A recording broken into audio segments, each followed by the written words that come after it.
और अब खबरें विस्तार से। इस वक्त की बड़ी खबर के साथ करते हैं शुरुआत। दुबई जयपुर फ्लाइट में एयर होस्टेस से छेड़छाड़ की खबर है।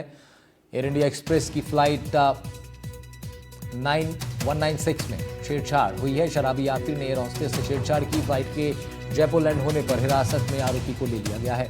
आरोपी यात्री पर केस दर्ज हो गया, जांच शुरू हो गई है।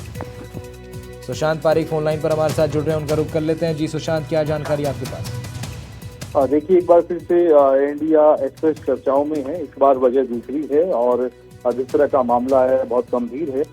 जो आरोपी जिसकी पहचान दिनेश के रूप में हुई है उसको डिटेन कर लिया गया था और मामले में फ्लाइट क्रू की शिकायत पर मामला दर्ज किया गया। जांच जारी है। एयरलाइन की ओर से भी थाने में रिपोर्ट दी गई है और मामला दरअसल ये जुड़ा हुआ है दुबई से जयपुर आ रही एयर इंडिया एक्सप्रेस की फ्लाइट से जुड़ा हुआ, जिसमें एक व्यक्ति ने जो शराब के नशे में बताया गया और उसने एयर होस्टेस से छेड़छाड़ की, इस तरह की शिकायत दर्ज की गई। और बाद में जैसे ही फ्लाइट जयपुर लैंड हुई, सीआईएसएफ के जवानों ने उसको डिटेन किया और उससे पूछताछ की जा रही है। और ये अपने आप में इस तरह का मामला बहुत गंभीर इस लिहाज से भी कि बार बार उसको टोकने पर भी पहले उस व्यक्ति ने शराब पीना नहीं बंद किया। बाद में जब उसने फाइनली ग्लास उससे वापस ले लिया गया तो फिर उसने एयर होस्टेस के साथ करीब आने की कोशिश की, उसको टच करने की कोशिश की। फ्लाइट में जमकर हंगामा हुआ और उसके बाद शिकायत पे उसको डिटेन किया गया है और आगे की पूछताछ जांच की प्रक्रिया जो है वो इस तरह के केसेस में क्या कार्रवाई बनती है? देखिए, मामला जो है अलग अलग जो एविएशन की गाइडलाइन है, नियम है, उसके मुताबिक मामला बहुत गंभीर है और इसको सेक्सुअल हरेसमेंट के अगर मामले में लेवल 2 के मामले में रखा जाएगा तो फिर इसमें यात्री को 6 महीने तक का बैन किया जा सकता है। पायलट या एयरलाइन स्टाफ की शिकायत पर जांच रिपोर्ट 10 दिनों के भीतर आनी चाहिए और उसके बाद यात्री को अस्थायी रूप से नो फ्लाइट लिस्ट में भी डाला जा सकता है। दोनों ही जो है केस की जांच के रिपोर्ट के बाद ही फैसला किया जाएगा। लेकिन मामला चूंकि गंभीर और इसको सिविल एविएशन मिनिस्ट्री की जो फ्लाइट में खराब बर्ताव के मामले हैं उसमें लेवल 2 का जो मामला है सेक्सुअल हरेसमेंट का, उसमें रखा गया। शुक्रिया सुशांत आपका तमाम जानकारी के लिए। सुशांत पारिक रिपोर्ट कर रहे थे राजधानी जयपुर से। बढ़ रहे हैं आगे, अगली बड़ी खबर का रुख करेंगे। खबर झुंझुनू से आ रही है। युवक को नग्न कर बेरहमी से उसकी पिटाई की गई है। बदमाशों ने युवक से जमकर मारपीट की है। धौलाखेड़ा शराब ठेके से युवक का अपहरण कर लिया गया। पहले होटल में युवक के साथ मारपीट की गई। नदी किनारे बेल्ट से उसकी पिटाई की गई है। रात को बेहोशी में बस स्टैंड पर फेंक दिया गया। मारपीट करते हुए वीडियो तक बनाया गया है। सोशल मीडिया पर यह वीडियो सामने आया, जिसके बाद मामला गर्मा गया है। पुलिस एक्टिव हुई, कार्रवाई की गई है। युवक ने गुड़ागोड़जी थाने में मामला दर्ज कराया था। झुंझुनू से खबर आपको बता रहे हैं, जहां एक युवक की बेरहमी से पिटाई का मामला सामने आया। इम्तियाज अली हमारे सहयोगी हमारे साथ जुड़ रहे हैं, उनका रुख कर लेते हैं ज्यादा जानकारी के लिए।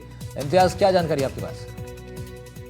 देखिए, मामला गुड़ागोड़जी थाना इलाके का धौलाखेड़ा गांव है, वहां का है, जहां पर बीती रात को जो पीड़ित महेश दूधवाल नाम का जो युवक है उसने पुलिस को बताया कि मैं किसी एक निजी काम से शराब ठेके के पास खड़ा था। इसी दौरान कुछ युवक कैंपर गाड़ी लेकर आए और मुझसे मारपीट करने लगे और फिर गाड़ी कैंपर गाड़ी है उसमें डालकर एक होटल में ले गई। वहां पर ले जाकर मेरे साथ पहले मारपीट की और उसके बाद एक सुनसान जगह ले गए जहां एक नदी किनारा है, बंद नदी है, वहां किनारे पर ले जाकर बेल्ट के साथ बेरहमी से मारपीट की। मेरे कपड़े उतारे गए और उसके बाद मुझे बेहोशी की हालत में पटक कर फेंक कर चले गए। अभी फिलहाल जो ये वीडियो है ये सोशल मीडिया पे वायरल हो रहा है और जो पुलिस है इस पूरे मामले की जांच पड़ताल में लगी हुई है कि आखिर ये जो युवक मारपीट कर रहे हैं ये युवक कौन है और इसके पीछे की वजह जानने की कोशिश है वो भी कर रहे हैं।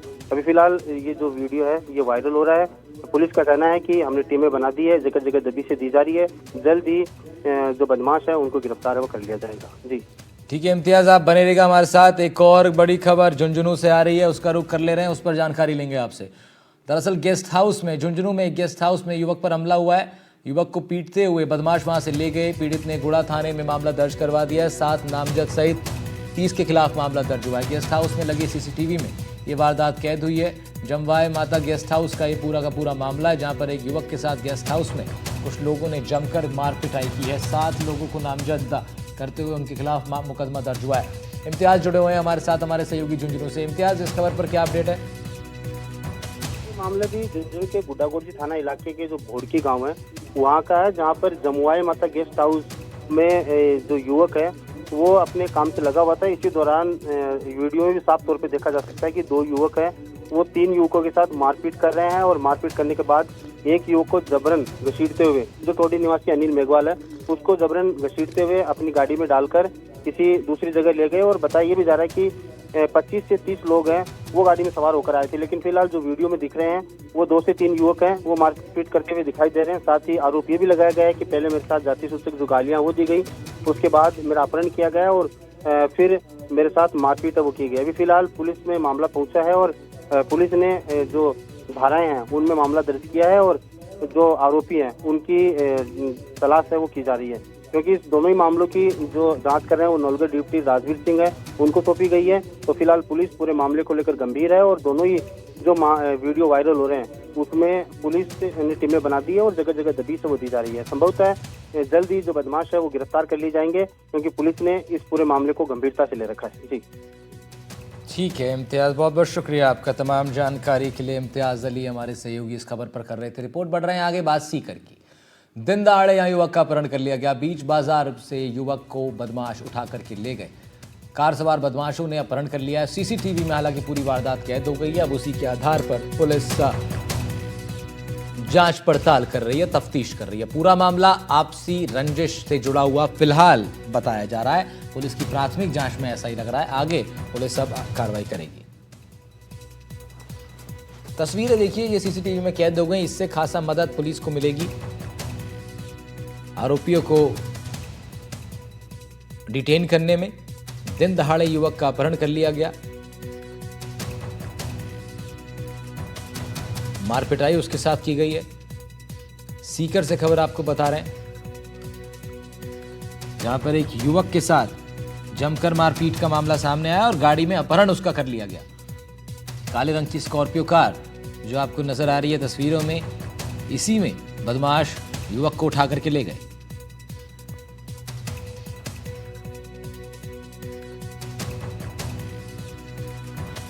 सीसीटीवी फुटेज में साफ साफ दिखाई दे रहा है किस तरीके से कुछ लोग जबरन खुलेआम युवक को गाड़ी में उठा करके ले गए, उसका अपहरण कर लिया गया।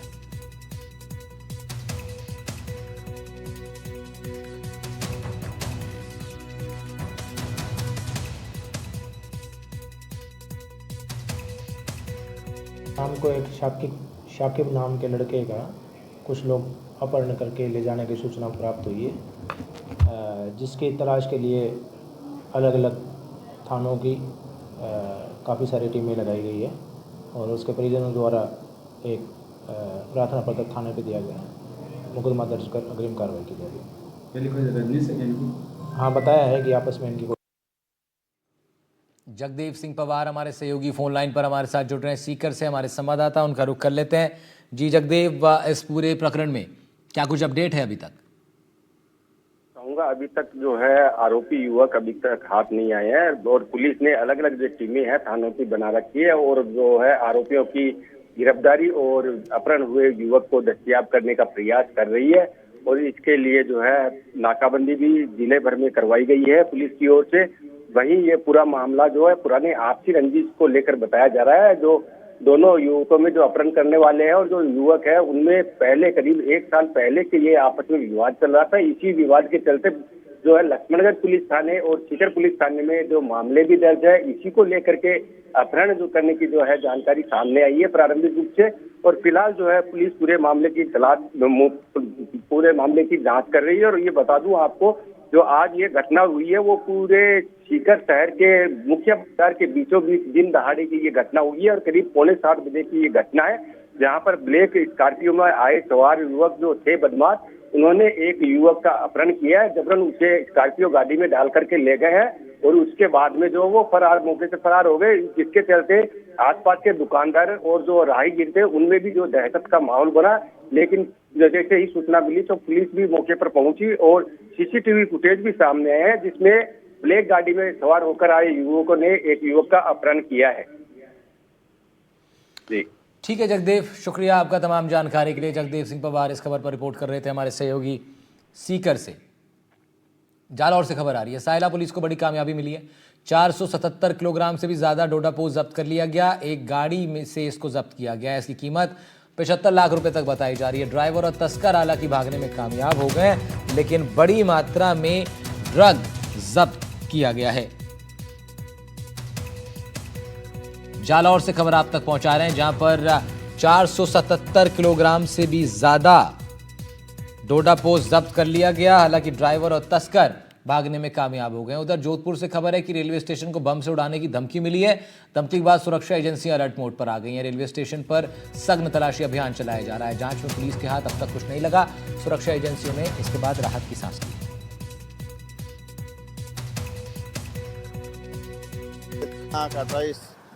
को 5:13 पर जरिए टेलीफोन इतला मिली कि जोधपुर रेलवे स्टेशन बम होने की इतला है, जिस पर ये इतला आरपीएफ कंट्रोल रूम को मिलने पर आरपीएफ कंट्रोल रूम ने सिविल कंट्रोल रूम और जीआरपी को अवगत करवाया, जिस पर जीआरपी का जाब्ता, कंट्रोल रूम का जाब्ता श्रीमान हेमंत कलाल आईपीएस महोदय, एडिशनल एसपी ईस्ट मय जाब्ता, आरएसी का जाब्ता, बम विस्फोटक निरोधक दस्ता, डॉग स्क्वाड और मेडिकल टीम के पूरा जाब्ता यहाँ रेलवे स्टेशन पे आकर के पूरा छप्पा चेक किया। किसी तरह का बम नहीं मिला। बाद में इतला मिली कि ये सूचना देने वाला, टेलीफोन करने वाला शख्स सूरत में दस्तयाब कर लिया गया है। सीकर से बड़ी खबर आ रही है। बाबा श्याम की नगरी में यातायात व्यवस्था डगमगा गई है। श्रद्धालुओं के वाहनों से लंबा जाम लग गया। मंडा चौराहे से काशीदा बावड़ी धाम तक ये जाम लग गया। मंडा रोड और रिंगस रोड पर वाहनों की लंबी कतारें देखी जा रही हैं। श्रद्धालुओं को पैदल चलने में भी परेशानियों का सामना करना पड़ रहा है। सीकर से तस्वीरें आपको दिखा रहे हैं। आज शाम का ये आलम था। बाबा श्याम की नगरी में यातायात व्यवस्था पूरी तरह डगमगाई दिखी। श्रद्धालुओं के वाहनों से लंबा जाम लग गया। मंडा चौराहे से काशीदा बावड़ी धाम तक ये जाम लगा रहा। मंडा रोड और रिंगस रोड पर वाहनों की लंबी कतारें देखी गई। श्रद्धालुओं को पैदल चलने में भी खासा दिक्कतें आ रही हैं। तो राजस्थान कांग्रेस में बड़ा फेरबदल हुआ है। 21 नगर अध्यक्षों की सूची जारी की गई है। 21 नगर अध्यक्षों की नियुक्ति की गई है। पीसीसी चीफ गोविंद सिंह डोटासरा ने यह आदेश जारी किया। आगामी निकाय चुनावों को लेकर के ये फेरबदल किए गए।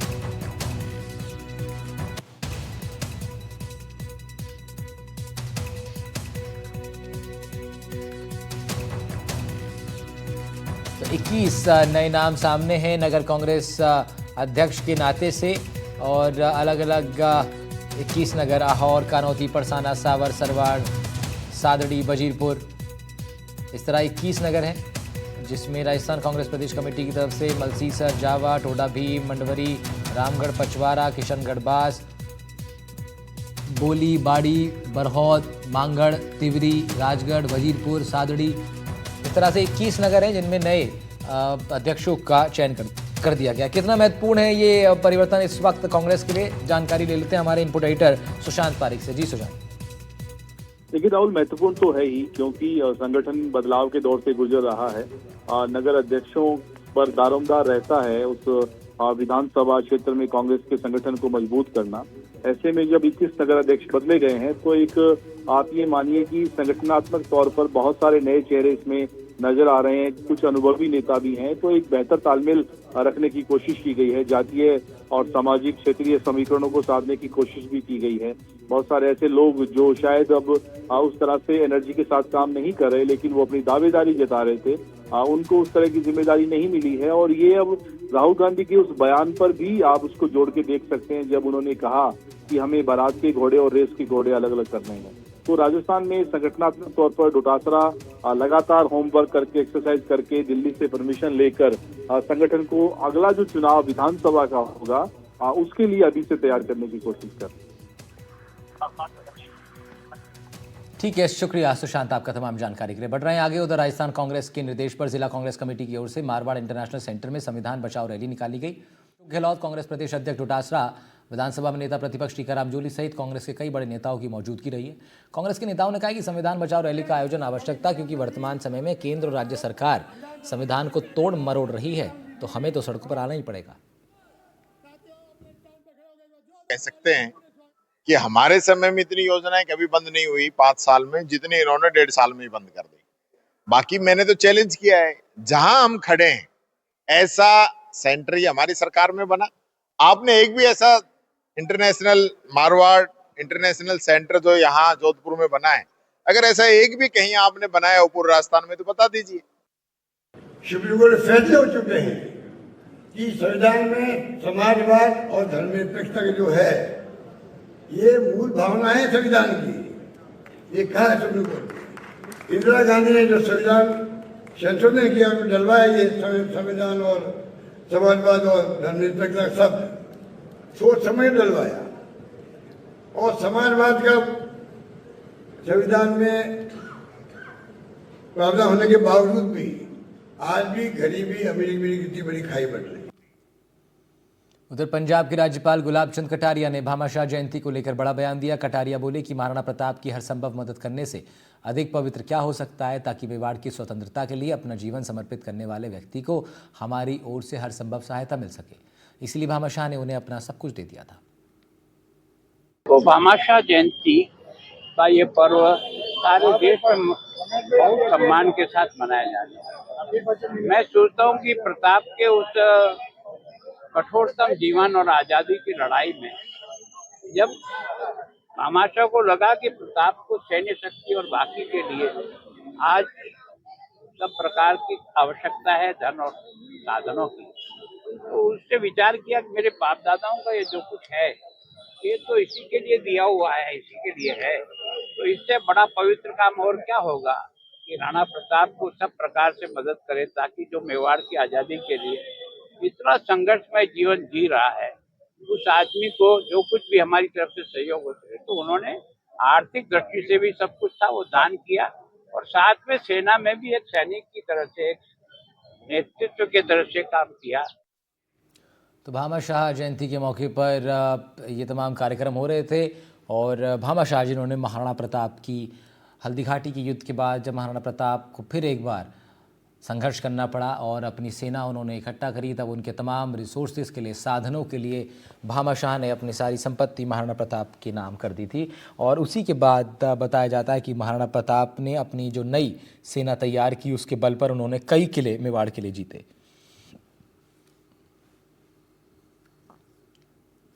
तो पंजाब के राज्यपाल गुलाब चंद कटारिया भी इसमें शामिल हुए थे और उन्होंने बड़ा बयान इसको लेकर के दिया। उन्होंने कहा कि महाराणा प्रताप की भामाशाह ने हर संभव मदद की थी और ऐसे में भामाशाह का सम्मान करना सभी के लिए एक जिम्मेदारी भी है और एक गौरवपूर्ण पल भी है। एक हंसता खेलता परिवार, पति पत्नी, 2 छोटी बच्चियां, लेकिन एक रात में ऐसा क्या हुआ जो परिवार तबाह हो गया।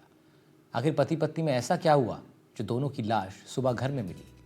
क्या यह आत्महत्या है या हत्या?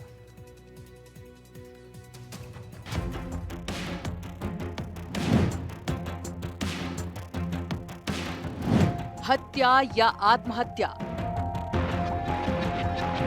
क्यों लगाया फांसी का फंदा? मैनेजर और पत्नी की मिली लाश।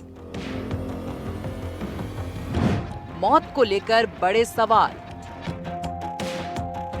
राजस्थान की राजधानी जयपुर से एक बार फिर सनसनीखेज मामला सामने आया है, जहां एक फ्लैट में निजी बैंक कर्मी और उसकी पत्नी की लाश फंदे से लटकी मिली है। दोनों का शव फ्लैट के एक ही कमरे में पाया गया है। गौर करने वाली बात यह है कि जहां एक तरफ पति का शव फांसी के फंदे से लटका हुआ मिला और उसके पैर बेड को टच कर रहे थे, तो वहीं पत्नी का शव फर्श पर पड़ा था, जिससे हत्या के एंगल को भी झुठलाया नहीं जा सकता।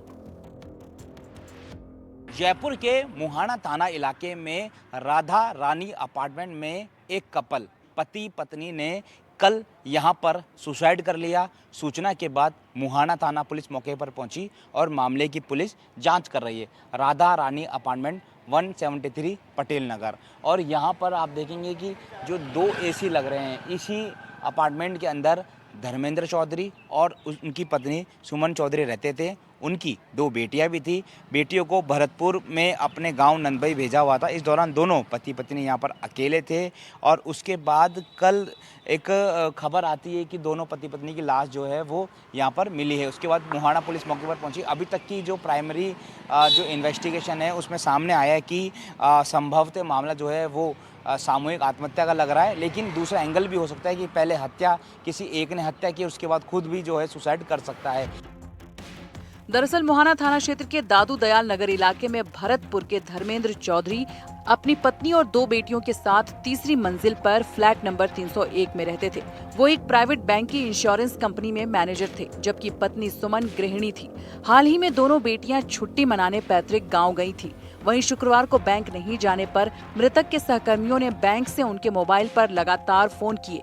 फोन रिसीव नहीं किया गया तो उसके पड़ोसी को फोन किया, जिसके बाद पड़ोसी ने दरवाजा खटखटाया तो कोई जवाब नहीं मिला।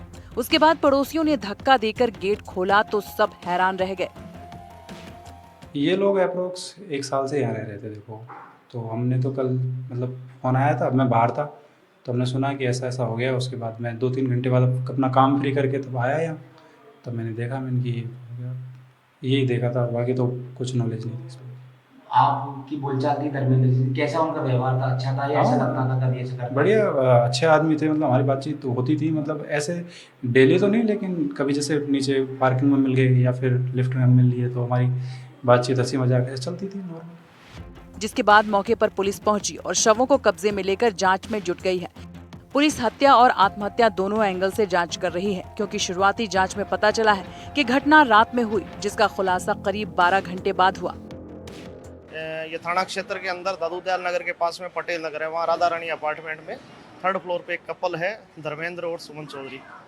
उनके दोनों ने सुसाइड कर दिया है। मौके पे पहुंचने पे वहाँ देखा तो उनके 1-2 कोई फैमिली फ्रेंड वगैरह आगे थे। जो आदमी है धर्मेंद्र, उसकी बॉडी वहाँ लटक रही थी, लेडीज की बॉडी नीचे पड़ी थी। घटना की जानकारी के बाद परिजन भी पहुंच गए हैं और सख्ते में हैं और जांच की मांग की है, क्योंकि ये भी आशंका जताई जा रही है कि धर्मेंद्र ने पहले पत्नी की हत्या की हो और फिर खुद फांसी लगा ली हो। उसमें देखा है कि वो पूरी तरह से प्लानिंग मर्डर का हिस्सा बना हुआ है। उसमें कई डाउट ऐसे हैं जिससे ये शक किया जाता है कि ये मर्डर है, ये आत्महत्या नहीं है। यहाँ में कई तत्व ऐसे हैं कि फंदा ऊपर लगा हुआ है, यहाँ से फंदा अदर है और गर्दन पूरी नीली पड़ी हुई है, तो इससे ये प्लानिंग का मर्डर लगता है कि दोनों की हत्या की गई है। डाउटफुल लगा कि मैं 2 दिन से फ़ोन करा था इसको, 1 दिन पहले फ़ोन किया था इसको, फ़ोन नहीं उठाया। मैंने मेरे बच्चे भेजे थे घर पे देखने के लिए, तो घर पे बेल बजाई, लेकिन वहाँ कोई नहीं, गेट नहीं खोला। फिर बच्चे ने पुकारा, पड़ोसी आए, वहाँ पे पड़ोसी आए तो गेट में ढक्का था, गेट ऑटोमेटिक खुल गया, अंदर से लॉक नहीं था गेट। जैसे अंदर देखा तो नीचे सुमन नीचे पड़ी हुई थी और धर्मेंद्र ऊपर लटका हुआ था। तो उसको सको से फ़ोन किया मेरे को, मैं ऑफिस से भगा हुआ वहाँ पे आया, तो मैं तुरंत 100 नंबर पर फ़ोन किया। तो शक इसलिए हो रहा है कि एक तो गर्दन पर यहाँ का उसका बड़ा निशान लगा हुआ है, पीछे जो चुन्नी बहुत ऊपर थी उससे निशान से, तो बिल्कुल रस्सी का दिख रहा है। एक तो डाउट पॉइंट ये है, और दूसरा डाउट का पॉइंट ये है कि जिस पंखे से उन्होंने फंदा लगाया है वो पंखे की बटन ऑन है। चलते हुए पंखे पे कोई व्यक्ति कैसे फंदा लगा सकता है? फंदा भी डाला होगा तो पंखा चालू होगा तो घूमेगा, तो कैसे कोई बंदा लगा सकता है उसमें? उसकी बटन ऑन है, फोटो में दिख रही है, पूरी वीडियो में भी दिख रही है सारी चीज़ें।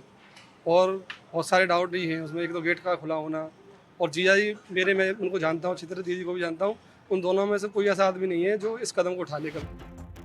बहरहाल पुलिस इस मामले में कई एंगल पर काम कर रही है। पता लगाने की कोशिश की जा रही है कि पति पत्नी की खुदकुशी में किसी तीसरे का कोई रोल तो नहीं है, कहीं किसी एक या दोनों की हत्या तो नहीं की गई है। जयपुर से दीपक चावला के साथ NDTV राजस्थान।